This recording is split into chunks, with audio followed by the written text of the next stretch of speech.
Hi everybody and welcome back to my channel. I've had a pretty slow start to November. It feels like I've not had a lot of trades going on because the market's been a little bit choppy as per my strategy. I've also had quite a lot of things going on in my home life. I'm in the process of moving again and I've recently had a bit of a cold, so I've been taking it quite steady and I haven't actually been trading that much in the markets. That being said, I managed to take a really nice trade on Euro Swiss last week where I made 3 times what I was risking for the trade. In fact, I decided to get back in and take another position out on this market, so I'm going to jump onto the charts, share with you a breakdown of the winning trade and also my current swing trade plan that I have for Euro Swiss. But before I do that, remember to hit the like button, and if you're not subscribed to the channel, make sure that you're subscribed below, and let's jump onto the charts.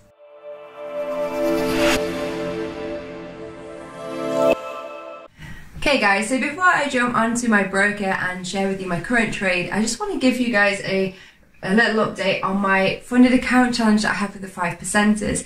If you've been following my journey with this, I actually started this challenge back in October of this year, and the 5%ers are a brilliant platform because they give you plenty of time to complete the challenges. So I've got 6 months to make 7% on a $20,000 account. Now there is only a max drawdown of 6%, so you have to manage the risk effectively. If you go ahead and risk 1% per trade, you've only got 6 trades until you hit that max loss. So it's not the best approach to trading this. Therefore, I've been taking a very small risk on each trade of 0.3%. As it stands at the moment, I am currently in the drawdown on this account because the last few months have been a little bit choppy for my trend continuation swing trading strategy.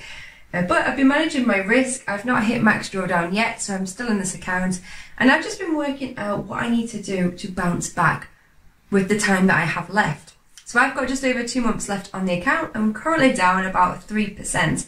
So in order for me to be able to bounce back and still hit that max win on the account, I need to make 10% in the next 2 months. So we'll see how that goes. Meanwhile, I am still trading my account with EURCHF, that's the broker that I use for trading. And I've also been experimenting with some interesting day trading strategies that utilize my previous experience when I traded with Warrior Trading. I aim to share more of this in a separate video, so look out for that. But I'm just hopping onto MetaTrader 5 here. Let's just reduce magic keys. And this is the trade I'm currently in for Euro Swiss. Now, although I'm on MetaTrader 5 because that's the platform I use for trade execution and trade management, I much prefer to use the platform TradingView, which is a charting software, and it's such a brilliant piece of software to use. I've used it literally all the time I've been trading for the last 4 years now.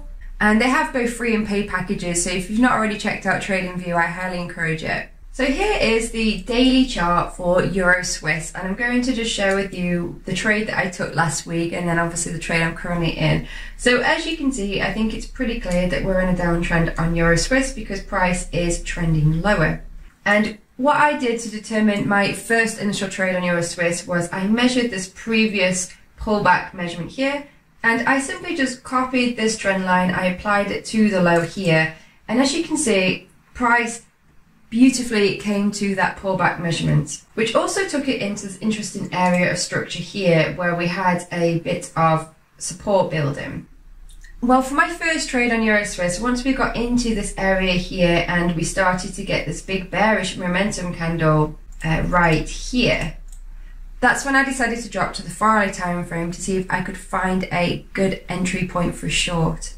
So this is the same area that we were just looking at on the daily, but with more candles because we're on the 4-hourly chart here. And initially what I did for this trade, I actually took this trade back here, and what I was interested in is that price came and broke below this area here. Once we got the break below there, I decided that we needed to get another pullback for me to get short. So I measured the length of this previous swing here, which was the last swing that got broke, because we had another attempt of price to push up to break the high. It couldn't quite do it, and that's when it actually broke this level. So I took that measurement, I applied it to the low, and that's where I decided to set my sell order. In fact, I set it just a little bit above there because I thought this area here looked really good. We had a large wick rejection and there's a lot of price action going on here. I thought that'd be quite a nice place to get short with a stop above price. So I was using a 50 pip stop, and my target initially was a 3R target that took me into this area here, because this little area of consolidation with a big bullish candle,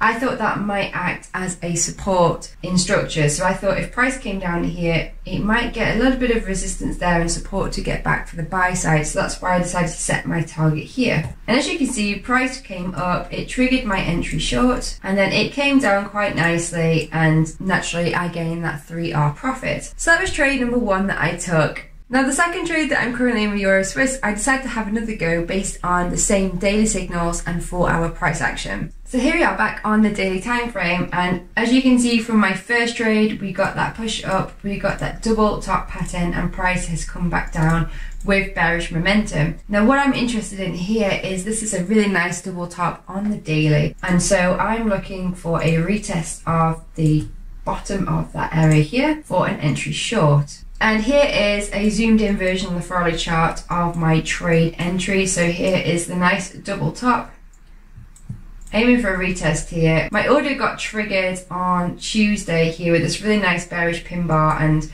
I'm currently just in the green on this. But as you can see, price is just thinking about it. It might take a few days for this one to play out. Now initially I have set another 2R target because I'm not convinced it's going to get past this area here. This might act as some sort of resistance for my short, and I didn't want to overstay my welcome. That being said, I might leave a bit of this trade in because I do think as part of the long-term downtrend, I think it's got potential to beat this bottom swing. And I'm using this fork here to help me to find a target, and so I'm thinking it might have potential to move even 9 times what I'm risking for this trade.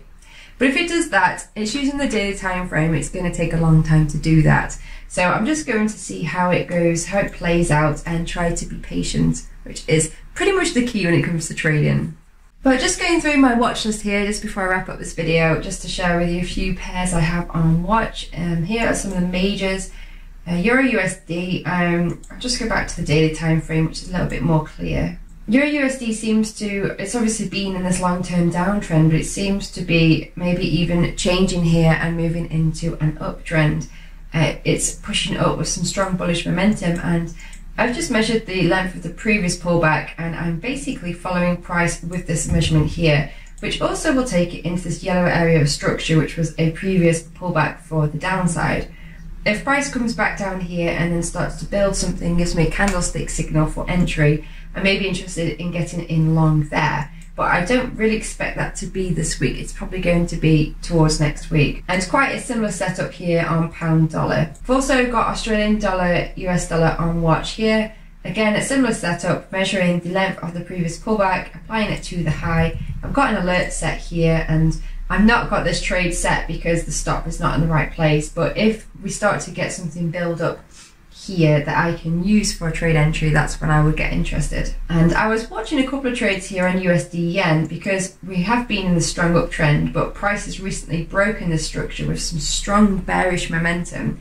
And so I thought that this might look pretty good for some shorts. And I was looking here on the faster time frame for a short, which if I'd have placed it, I'd be pretty much coming into profit now, but I decided against it because I wanted to stick with swing trading on this account. So I actually took that on my other account.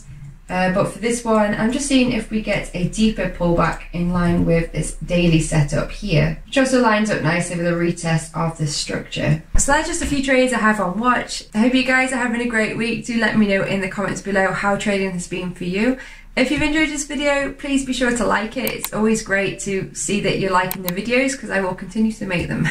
And if you're not already subscribed to the channel, make sure you subscribe below, and I'll catch you in my next video. Thanks for watching. Bye!